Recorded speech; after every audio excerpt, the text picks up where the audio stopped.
दूसरे अध्याय का 20वां श्लोक है।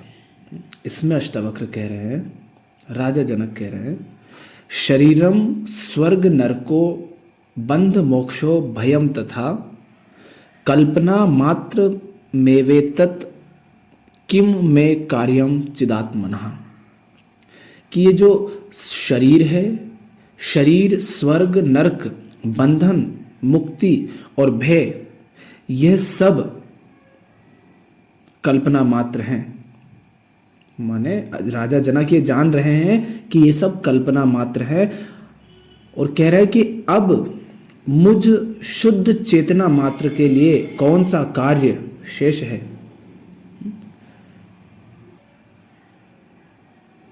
किम में कार्यम चिदात्मनः। अब मुझ शुद्ध चेतना मात्र के लिए कौन सा कार्य, कौन सा कर्तव्य, कौन सी जिम्मेदारी शेष है। कार्य किसके लिए होता है, कर्तव्य किसके लिए होता है?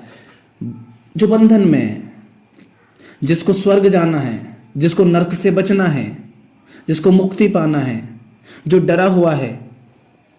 कर्तव्य, कार्य, जिम्मेदारी उसके लिए होते हैं। और राजा जनक कह रहे हैं कि ये सब तो कल्पना मात्र है। जब बंधन ही कल्पना मात्र है तो उस बंधन से मुक्ति पाने के लिए जो कार्य किए जाते हैं, जो कर्तव्य निभाने थे, जो जिम्मेदारियां पूरी करनी थी, अब उनकी आवश्यकता ही नहीं है।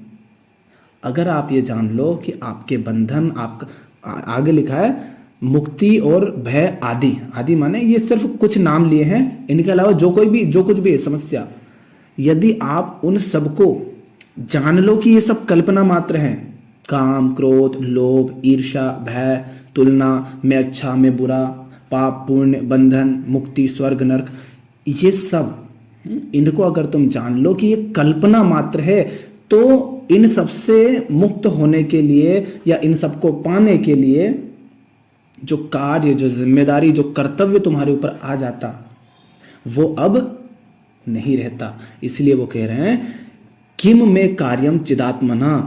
अब मुझ शुद्ध चेतना मात्र के लिए कौन सा कार्य शेष है, अब क्या करने को बचा है। अब यहां पे है सबसे पहले शरीर।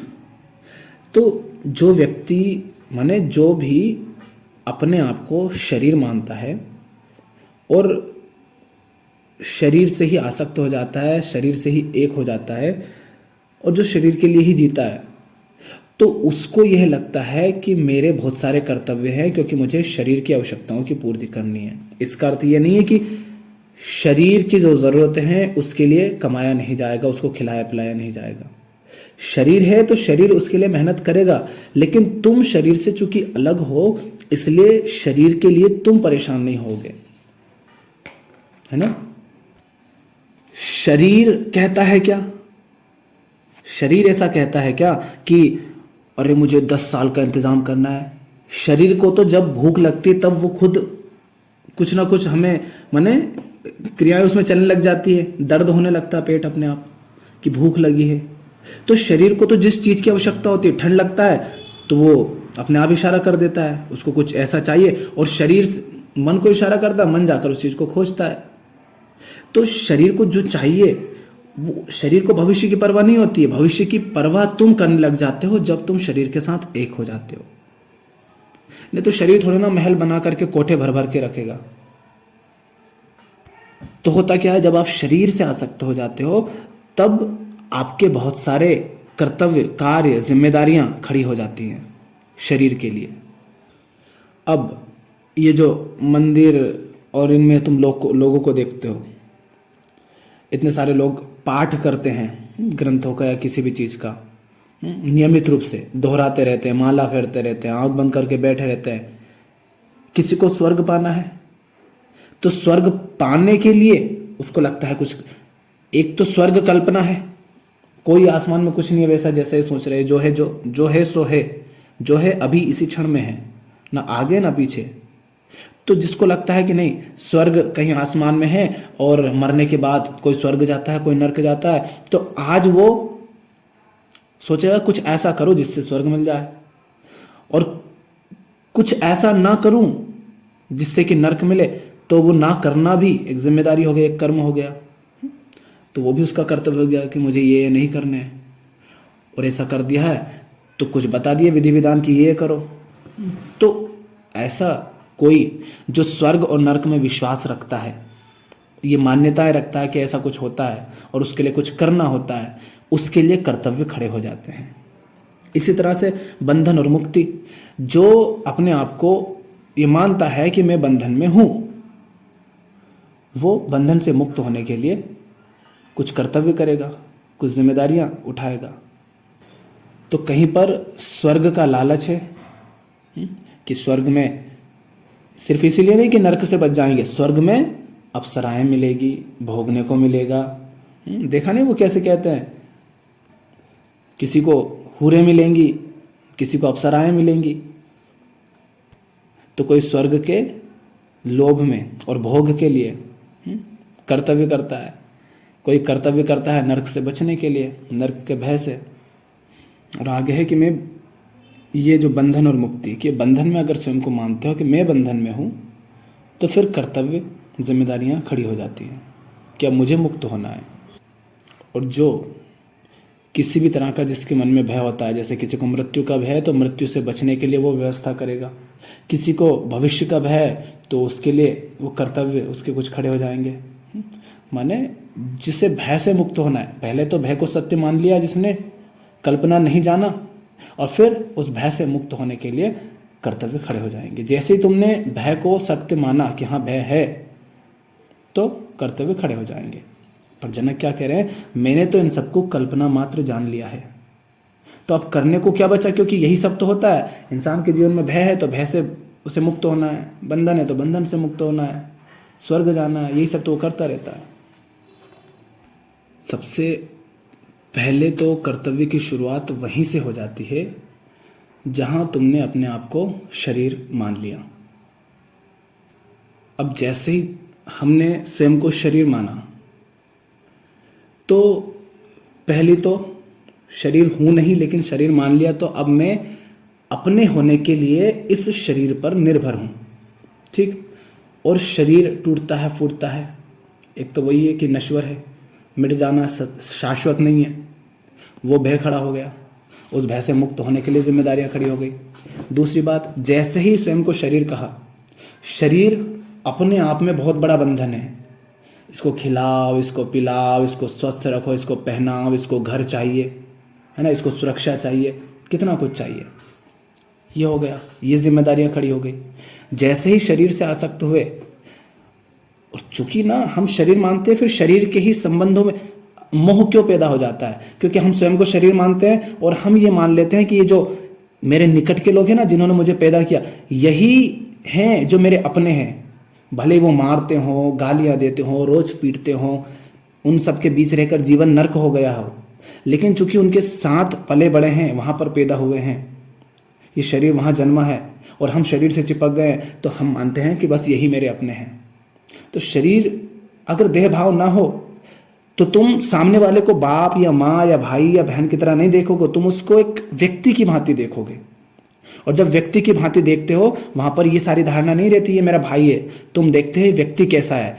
अगर तुम्हारा बाप है, तुम्हारे माँ है, कोई भी है, उसको तुम व्यक्ति की भांति देखो कि ये जैसा व्यवहार मुझसे करता है, जैसी बात मुझसे करता है, जिस तरह से मेरे साथ रहता है, अगर कोई दूसरा व्यक्ति जिसको मैं जानता ही नहीं वो इस तरह से मेरे साथ रहता, वो ऐसा व्यवहार मुझसे करता, क्या तब भी मैं उस व्यक्ति के साथ रहना पसंद करता? जैसा मेरा बाप है वैसा कोई और व्यक्ति होता, और जो जिम्मेदार, जो काम करने को, है ना, जो सलाह या कुछ भी मेरा बाप मुझसे कहता है, जिनको मैं मानता हूं, बस ये सोच करके कि वो मेरा बाप है। पर अगर इसकी जगह कोई और व्यक्ति होता तो क्या मैं उसकी ये सारी बातें सुनता जो मेरे पिताजी मुझसे कह रहा है? अगर ऐसा है कि नहीं, फिर नहीं सुनता, सिर्फ इसलिए सुन रहे हो क्योंकि पिताजी हैं, तो इसका अर्थ क्या हुआ कि तुम मोह में हो, और मोह देह के कारण ही आता है। जब तुम देह के साथ आसक्त होते हो, स्वयं को देह माना ही नहीं होता, जान रहे होते कि मैं देह हूं ही नहीं, देह तो बदल रहा है हर क्षण, और मैं लगातार उसे देख रहा हूं। बचपन से लेकर आज तक इस देह को कितना बदलता देखा है। छोटी सी थी और इतनी बड़ी हो गई, कितना बदला ये। एक समय दाढ़ी नहीं थी, अब दाढ़ी हो गई है। छोटा सा शरीर था कुछ किलो का, 20-25 किलो का अब 50-60 किलो का हो गया, तो पूरा बदल गया। ये शरीर तो लगातार बदल रहा है। जिसको इन लोगों ने पैदा किया था वो तो कब का जा चुका, मिट चुका। अभी जो है वो तो कोई और ही है। तो मैं देह कैसे हुआ, मैं तो उसको भी जानता हूं, मैं इसको भी जानता हूं। समय की धारा में वो आया था, वो भी बह गया, ये है, ये भी बह जाना है और बह ही जा रहा है लगातार।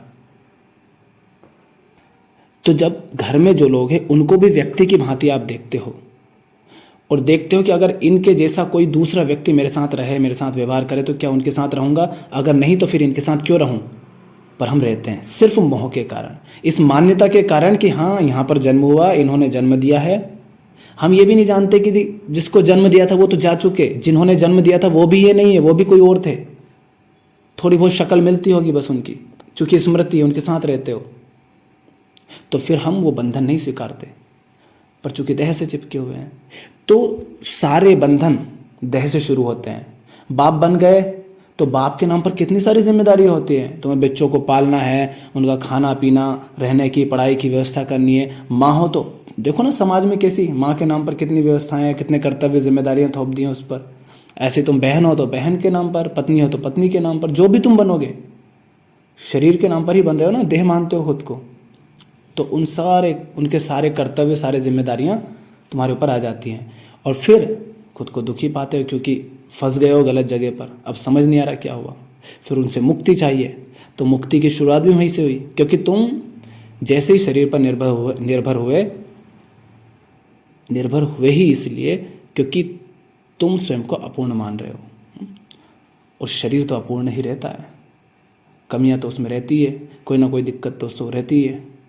तो जब तक शरीर ही माने रहोगे तब तक तो यही लगेगा कि मुझ में कोई कमी है, मुझ में कोई खोट है। इसीलिए वो आगे कहते हैं कि चिदात्मनः में शुद्ध चेतना मात्र हूं, बोध मात्र हूं, जो जान रहा है, जो साक्षी है बस इन सब का। और जो शरीर है उसे ही ये लगता है, जो स्वयं को शरीर मानता है अज्ञान के कारण ही, उसी के अंदर ये सारी भावनाएं रहती हैं कि नरक और स्वर्ग, बंधन और मुक्ति। अज्ञान से ही तो सब पैदा हो रहे हैं। तो वहां से कर्तव्य, वहां से कार्य, वहां से कर्म, वहां से जिम्मेदारियां पैदा होती हैं। इसका अर्थ ये नहीं है कि जो मुक्त है वो तुम्हें बिल्कुल चुपचाप मुंह बंद करके और आंख बंद करके बैठा हुआ दिखेगा, नहीं तो वो भी तो एक कर्म हो गया ना। शरीर और मन ये प्रकृति है, प्रकृति के अंदर ये सब भी है तो कल्पना मात्र ही, क्योंकि मन क्या है, विचार ही मन है। विचार कौन करता है? मन। और अगर विचार ही ना हो तो फिर मन का अस्तित्व भी नहीं होगा। माने नाचता कौन है? नर्तक। जो नाचता ही नहीं है, क्या हम उसको नर्तक बोलेंगे? माने नर्तक और नृत्य दोनों साथ आते हैं। इसी तरह विचार के बिना मन नहीं हो सकता। माने नृत्य ही नर्तक है और नर्तक ही नृत्य है, उसी तरह विचार ही मन है। तो विचार क्या होता है? काम, क्रोध, लोभ, डर, ईर्ष्या, यही सब तो विचार है ना। और यहां क्या कह रहे हैं वो कि ये जो भय है, लोभ है, ईर्ष्या है ना, उन्होंने मतलब कुछ नाम दिए हैं, बंधन, ये सब तो कल्पना मात्र है। अगर ये सब कल्पना मात्र है, माने मन और शरीर ये सब कल्पना मात्र है। कल्पना मात्र माने प्रतीत हो रहे हैं, सत्य नहीं है। अनुभव होता है पर सत्य नहीं है। तो जब जान लिया कि सत्य नहीं है, तो हम ये नहीं कह सकते कि इन सब का खेल नहीं रहेगा। इन सब का खेल रहेगा, ये खेल चलता रहेगा, तुम इसके साक्षी हो जाओगे। जैसे ऊपर ऊपर सब चल रहा है और तुम किनारे, नदी के किनारे बैठ करके नदी को बहता हुआ देख रहे हो। अब ऐसा नहीं कि तुम उससे अलग निकल के कहीं बैठ गए। चेतना तो अगर देखती भी है, साक्षी भी है, तो इस शरीर के माध्यम से है ना। यही तो इसकी समस्या है चेतना की, कि चेतना अपनी अभिव्यक्ति के लिए शरीर पर निर्भर है, इसी से मुक्ति चाहिए होती है। तो बस ये जानना होता है कि मैं शरीर से मुक्त ही हूं। बस स्वयं को शरीर जब तक हम मान लेते हैं तब तक ऐसा लगता है कि शरीर से अलग नहीं हूं। और ऐसा अब 100% तुम शरीर से अलग हो जाओ, ये शरीर के होते हुए संभव नहीं है ना। क्योंकि शरीर है तो उसका उपयोग करती है चेतना। यही समझ ले सकते हो कि जैसे मशीन का उपयोग हम करते हैं, ऐसे शरीर का उपयोग चेतना करती है। तो इसका मतलब क्या ये हुआ कि जो मुक्त है वो कुछ करेगा ही नहीं? तो ऐसा नहीं। वो कृष्ण क्या कहते हैं श्रीमद् भगवद गीता में? निष्काम कर्म। कृष्ण क्या कहते हैं अर्जुन से कि मुझे ना कुछ पाना है ना कुछ खोना है, ना मैं बंधन में हूं ना मुझे मुक्ति चाहिए, है ना। मतलब इस तरह से नहीं, वो अपने शब्दों में कहते हैं कि मुझे जो चाहिए वो सब मुझे मिला हुआ है, सब कुछ मेरा ही है। तो मुझे तो कुछ पाना है नहीं अर्जुन, फिर भी मैं कर रहा हूँ, कर्म कर रहा हूँ। तो फिर क्या होता है? जो मुक्त होता है वहां निष्काम कर्म आ जाता है। मुक्त माने जो जान ले कि मैं मुक्त हूं, माने मैं पूर्ण हूं। जो स्वयं को पूर्ण जान लेता है, सिर्फ वही निष्काम कर्मी हो सकता है। हम सोचते हैं ना कि हर कोई कहता है निष्काम कर्म कैसे करें, निष्काम कर्म कैसे करें। जब तक तुम अपने आप को अपूर्ण मानते हो तब तक निष्काम कर्म हो ही नहीं सकता। क्योंकि जब तक तुम अपूर्ण हो तब तक जो कुछ भी करोगे उस अपूर्णता को पूरा करने के लिए ही करोगे। और जिस क्षण तुम जान लो कि तुम पूरे हो ही, तुम में कोई कमी नहीं है, तुम में कोई खोट नहीं है, तुम्हारा कोई बंधन नहीं है, तुम मुक्त ही हो, बस माने बैठे हो कि तुम बंधन में हो, कोई भय नहीं, पर लेकिन तुम मानते हो कि नहीं तुम्हारा कुछ छिन जाएगा, कुछ ऐसा पकड़ के बैठे हो जो छीना जा सकता है, इसीलिए डरे हुए हो कि कुछ छिन जाएगा। जब तक ऐसे हो, जब तक स्वयं को अपूर्ण माना है, तब तक तुम जो भी करोगे उसे पूरा करने के लिए ही करोगे। और जब आप जान लेते हो कि आप अपूर्ण नहीं हो, आप पूर्ण ही हो, तब निष्काम कर्म अपने आप ही आता है। गिलास भरा ही हुआ है तो उसमें तुम पानी डालोगे तो भी वो बाहर ही जाएगा, गिलास में तो भराएगा ही नहीं, है ना। तो तुम पूरे हो तब तुम अपने लिए करो भी तो भी वो अपने लिए नहीं होगा, वो संसार के लिए ही होगा, ऐसा। तो जो स्वयं को पूर्ण जान लेता है वो उससे वो करता भी नहीं, उससे कर्म होते ही हैं। वो तो बस ऐसे समझ लो जैसे कि फूल है, फूल अपने आप में पूरा है, वो मानते ही नहीं कि मैं अधूरा हूं। वो तो हम इंसान हैं, हमें ये अहंकार होता है जिसको ऐसा भ्रम हो जाता है अज्ञान के कारण कि मैं अधूरा हूं, तो खुद को पूरा करने का प्रयास करता नहीं। तो जैसे फूल होता है, फूल से खुशबू अपने आप बिखरती है, बहती है, वैसे ही जो आत्मज्ञानी हो जाता है, जो स्वयं को पूर्ण जान लेता है, उससे बस कर्म होते हैं, उठते हैं, वो करता नहीं। कर्म और कर्तव्य में भी अंतर होता है। कर्तव्य माने कुछ पाने के लिए हम जो करते हैं ना, ये जो सारे करते हैं ना लोग, नौकरी वोकरी, ये कर्तव्य हैं, ये जिम्मेदारियां हैं, माने रिस्पॉन्सिबिलिटीज, तुम्हें ये करना है, इसके बदले में तुम्हें कुछ मिलेगा, वो कर्तव्य होता है। और कर्म माने कुछ पाने के लिए नहीं कर रहे हैं, बस कर्म कर रहे हैं, कर्म हो रहा है हमारे माध्यम से। फिर जब ज्ञान से कर्म उठता है तो फिर ये शरीर भी सही दिशा, शरीर का भी सही उपयोग हो जाता है। मशीन भी अज्ञान में चलाओगे तो गलत इस्तेमाल हो जाएगा, गलत उपयोग हो जाएगा। और शरीर का भी सही इस्तेमाल होता है जब चेतना शुद्ध होती है। चेतना शुद्ध होती है माने शुद्ध होती है, उसमें उलझन नहीं होती है। जैसे उलझा हुआ रहता है इंसान का मन, ये तो है, इसी को तो सुलझाना है मन को जो उलझा हुआ है। और जब मन सुलझ जाता है तब मन नहीं बचता है, तब चेतना मात्र बचती है, होश मात्र, बोध मात्र बचता है। तो जनक क्या कह रहे हैं कि जनक कह रहे हैं शरीर, स्वर्ग, नरक, बंधन, मुक्ति और भय ये सब कल्पना मात्र हैं। तो अब मुझ शुद्ध चेतना मात्र के लिए कौन सा कर्म शेष रहा है? माने वो कह रहे अब कुछ है नहीं करने को। इसीलिए पिछले अध्याय में अष्टावक्र कहते हैं कि हे पुत्र, बहुत समय से आप मैं शरीर हूं इस भाव बंधन से बंधे हैं। स्वयं को अनुभव कर ज्ञान रूपी तलवार से इस बंधन को काटकर सुखी हो जाएं। इसीलिए तो कहते हैं सुखी हो जाओ। ये कहाँ दुख मना रहे हो, सुखी। और यहां पर सुख से तात्पर्य वो नहीं सुख दुख वाला, माने सुख और दुख से मुक्त हो जाओ। तो पूर्णता से ही निष्काम कर्म उठते हैं। संसार में जो भी सचमुच कर्म हुए हैं संसार की भलाई के लिए, जिन्होंने भी कुछ किया है, वो पूर्णता से ही उठे हैं। जैसे कोई सचमुच ईमानदारी से समाज सुधार के कार्य भी करता है, तो वो इसी भाव से उठते हैं कि मुझे अपने लिए कुछ नहीं चाहिए, मुझे तो संसार का भला करना है। क्योंकि अब उसे दिख रहा है कि जिनमें मैं बंधन मानता था वो बंधन है नहीं, जो सब मेरे दुख के कारण थे वो सब भी मिथ्या थे।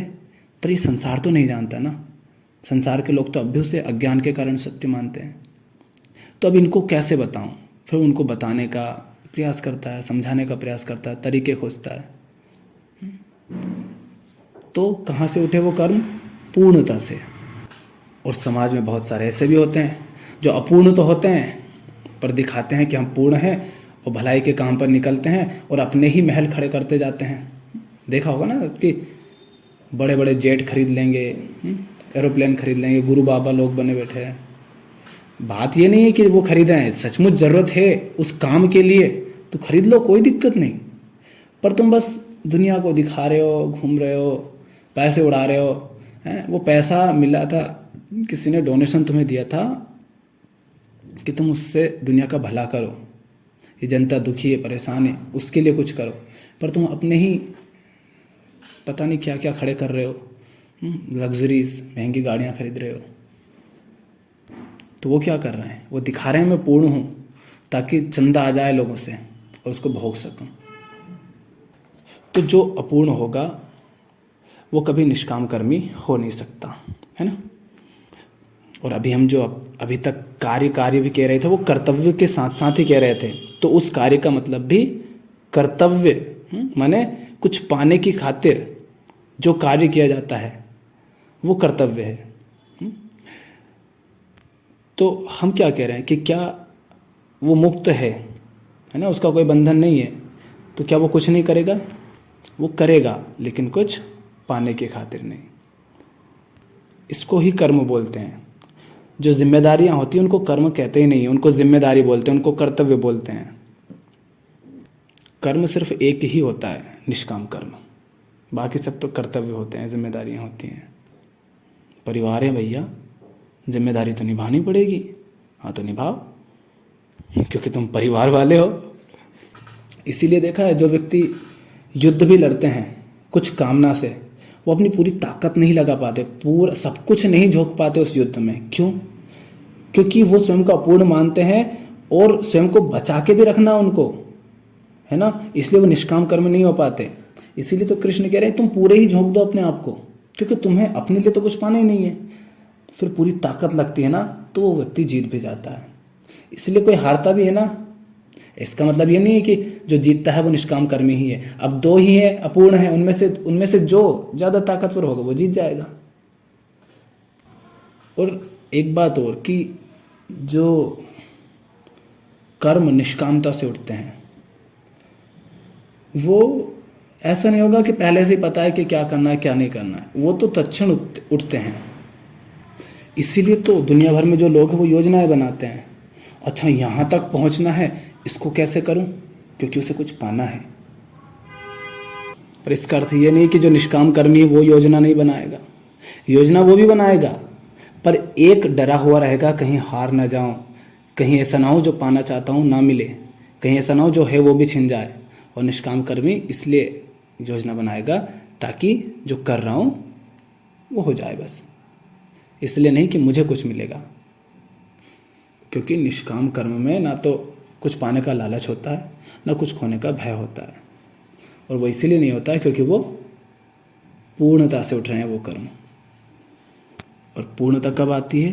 पूर्णता तभी आती है जब तुम स्वयं को इस देह से अलग जानो, माने स्वयं को मुक्त जानो। क्योंकि जब तक मुक्त नहीं हो तब तक जो कुछ भी तुम्हारे बंधन है उनसे मुक्ति के लिए ही सारे कार्य किए जाएंगे। इसीलिए वो कर्म नहीं, वो कर्तव्य कहलाए जाएंगे।